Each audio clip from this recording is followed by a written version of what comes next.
সত্য এবং ন্যায়ের পক্ষে যদি কোনো আলেমের সমর্থন না থাকে, সে ছদ্মবেশী আলেম। এটা পোশাকের আলেম। কারণ কোনো আলেম এই শিক্ষা অর্জন করেন না, ইসলাম এই শিক্ষা দেয় না যে ন্যায়ের পক্ষে না থেকে অন্যায়কে সমর্থন করবে। যে সমস্ত ভাই ন্যায়সঙ্গত ন্যায্য অধিকারের জন্য লড়াই করতে গিয়ে রাজপথে ময়দানে শাহাদাত বরণ করেছেন, আমি মহান আল্লাহ রব্বুল আলমিনের দরবারে প্রার্থনা করছি তিনি যেন তাদেরকে শাহাদাতের মর্যাদা দান করেন। আমিন। প্রথমত হচ্ছে, আমি আলোচনা শুনছিলাম, বিশেষ করে খুব বেশি ভালো লেগেছে যে প্রামাণিক দাদার যে আলোচনা শুনেছি, তিনি যে বলেছেন, আমি হয়তো এই প্রশ্নটা তাকে করতাম যে পশ্চিমবঙ্গে কয়েকটা টক শো আমি দেখেছি বর্তমান সময়ে যে বিএনপি জামায়াতের আমলে নাকি দলে দলে হিন্দুরা বাংলাদেশ ছেড়ে এসে, আসলে বিষয়টা কতটা সত্য সেই সময় আমরা খুবই ছোট ছিলাম। তবে প্রামাণিক দাদার বক্তব্যের মাধ্যমে প্রমাণিত হয়েছে, এটা আমরা রেখে দেবো ক্লিপটা এবং আমরা প্রচার করবো ইনশাআল্লাহ তাআলা, এবং দিতে পারবো যারা বলে যে বাংলাদেশে আহ আহ, যারা ইসলামপন্থী আছে তারা নাকি হিন্দুদের প্রতি অবিচার করে, জোর জবরদস্তি করে। এটা একটা প্রমাণ হিসেবে রয়ে গেল। ধন্যবাদ। এবং এত সুন্দর তিনি বলেছেন, স্পষ্ট বলেছেন, এবং শহীদুল হারুন তিনিও বলেছেন। আর ফয়জুল ভাইয়ের কথা তো বলার প্রয়োজন নাই। এবং আমাদের যে ডিআইজি স্যার আছেন অতিরিক্ত, তিনিও কিন্তু সাবেক সুন্দর বলেছেন। এখন আমার বক্তব্য হচ্ছে, দেখুন, ফেরাউনের পতন ততক্ষণ পর্যন্ত হয় নাই যতক্ষণ সে নিজেকে দাবি করেছে খোদা, আবার পরবর্তীতে বলছে আল্লাহ আমি তো জানি আপনিই রব, কিন্তু জনগণের কাছে গিয়ে দাবি করে। যখন সে চূড়ান্ত পর্যায়ে অহংকার করেছে তখন কিন্তু আল্লাহ তাআলা তাকে পরাজিত করেছে। আওয়ামী লীগ সরকার দীর্ঘদিন ক্ষমতা থাকার কারণে তার ভিতরে যেই আত্মবিশ্বাস এবং আপনার মনে করেন যে অহংকারী মনোভাব তৈরি হয়েছে, ড্যামকিয়ার মনোভাব তৈরি হয়েছিল, তারা মনে করেছিল অন্য অন্য আন্দোলনের মতো এই আন্দোলনকে তারা দাবিয়ে দিতে পারবে, যে কারণে অনেক সময় বেফাস কথাবার্তা বলেছেন, যেগুলোতে ফুসে উঠেছেন ছাত্ররা। আমি মনে করি যে আওয়ামী লীগের এই দীর্ঘদিন ক্ষমতায় থাকার কারণে তাদের নিজস্ব আহ, চর্চা, তাদের রাজনৈতিক যে একটা চর্চা, রাজপথের যে চর্চা, সেটা ঘুমিয়ে গেছে, তারা ঝিমিয়ে গেছে। এবং অতিরিক্ত দুর্নীতি এবং আত্মবিশ্বাসের কারণে কিন্তু আজকে তাদের এই এই অবস্থা, এবং তারা কিন্তু নিজেরাও এগুলো স্বীকার করছে এখন আপাতত। আপনাকে আমি একটু স্পষ্ট করে বলতে চাই, যারা ছাত্র আন্দোলন করেছেন ঢাকা ভার্সিটি, তারা কারা? যতটুকু জানি, আহ হলে থাকতে হলে তো আর শিবির থাকতে পারবে না, বিএনপি ছাত্রদল তার এখন হলে নাই। হুম। হয়তো অবশ্যই নির্বাচন, কিংবা কখনো কখনো তাদেরকে সরকার দলীয় মিটিং এ মিছিল মিটিং এ যেতে হয়। আজকে সেই মানুষগুলোই কিন্তু এই সরকারের কিছু কথায় এবং তাদের ন্যায্য অধিকারের জন্য রাজপথে নেমে যে নিপীড়িত হয়েছে। সারা বাংলাদেশের মানুষ প্রত্যেকেই কোনো না কোনো জায়গায় তারা কষ্টে আছে, সাফারিং আছে।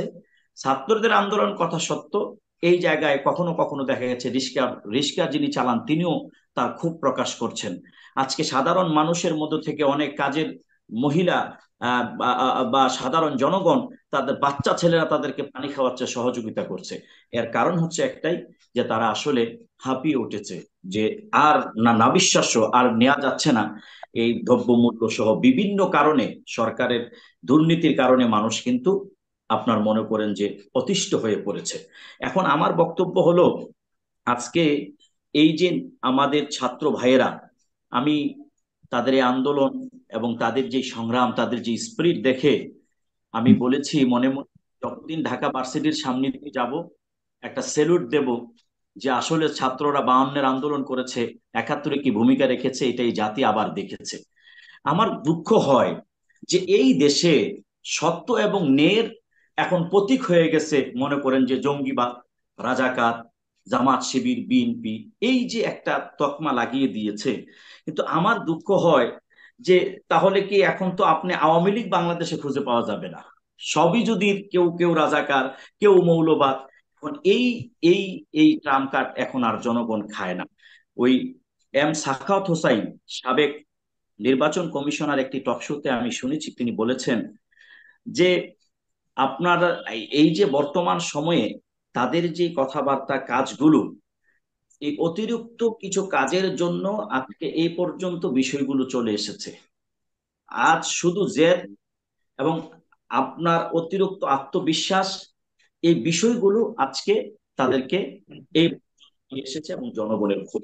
মানে কিন্তু আপনি কোন দেখেন, পর্যায়ে এসেছে বলে আপনি মনে করছেন? মানে আপনার কাছে কেন মনে করছেন যে একটা পর্যায়ে এসেছে, যেটা ভয়ঙ্কর অবস্থা আপনি ইঙ্গিত করতে যাচ্ছেন, কোন পর্যায়ে এসেছে বলে মনে করছেন? এবং জনগণের সাথে, এই আন্দোলনের সাথে জনগণের সম্পৃক্ততা আপনি কতটুকু দেখতে পাচ্ছেন?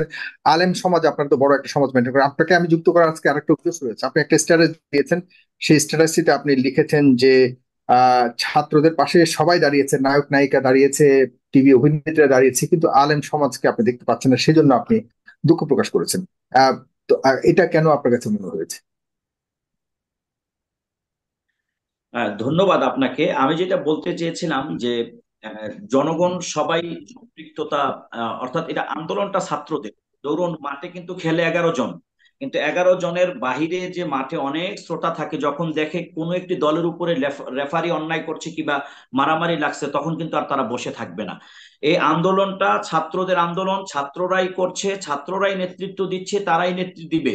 আমি চাই না আগামীতে কোনো দল, ওই সরকারি দল বিরোধী দল আমি কোনো বুঝি না। আমি চাই সত্যিকার অর্থে তরুণ মেধাবীরা এবং যারা ন্যায় নিষ্ঠাবান, যারা দুর্নীতি করবে না, যারা সত্যিকার অর্থে মানুষের সেবা করবে, তারা যে কেউ এই দেশে পরিচালনা করতে পারে, আসতে পারে। আমি যে কথা, আপনি যে কথাটা বললেন, যে আমি যেটা বলতে চেয়েছিলাম বক্তব্য, এটা তো হচ্ছে ছোট করে একটু দেওয়া। আলেম ওলামারা এবং ইসলামপন্থীরা সবসময় ন্যায়ের পক্ষে, অন্যায়ের বিরুদ্ধে।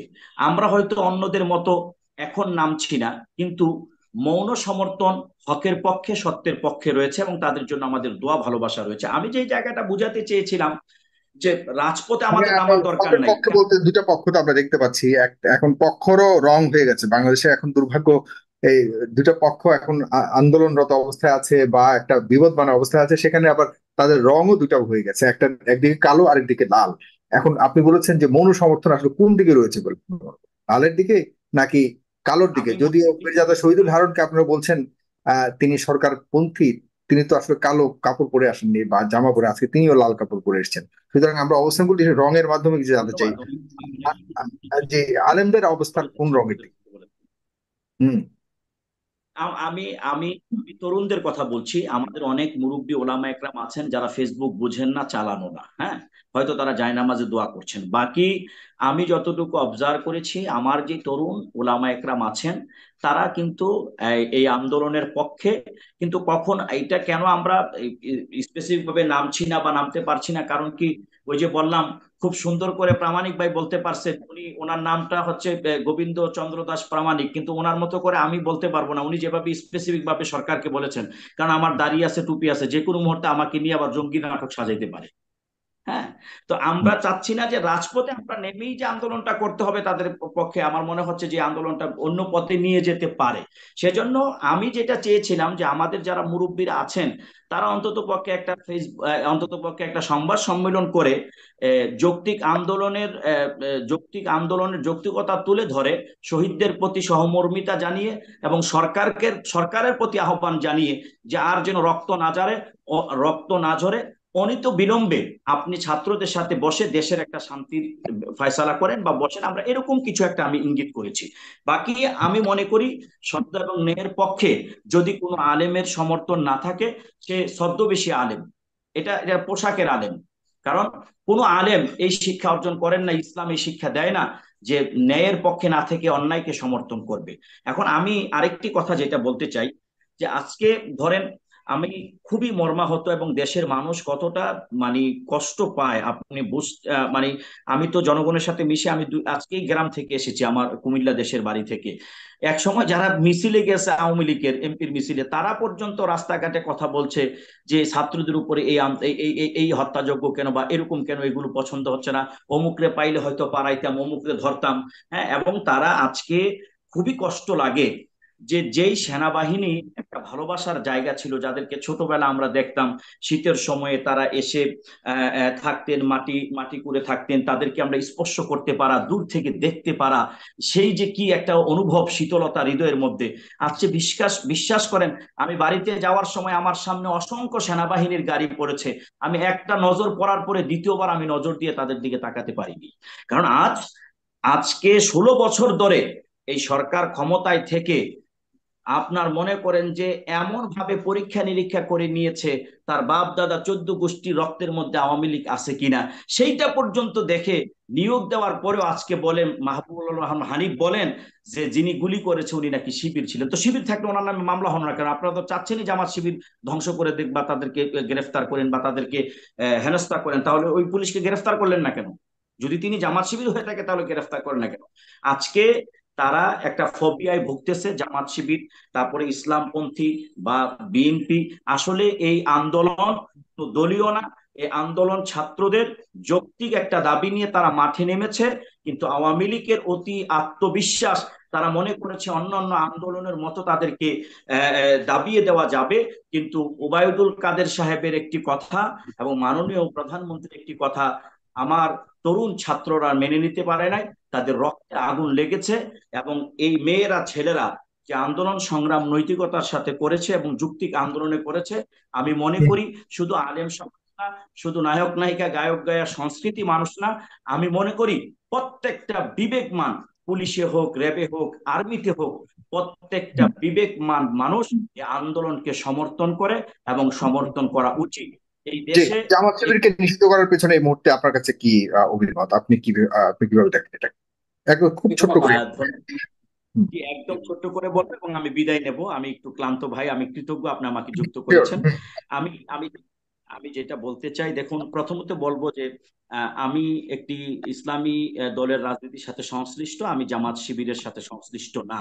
তাই বলে যে নৈতিক এবং সুন্দর কাজ যাদের আছে তাদের প্রশংসা করব না বা বাহবা দেব না, বিষয়টা এরকম নয়। আবার খারাপ যেই করবে তারটাও আমি সমালোচনা করব।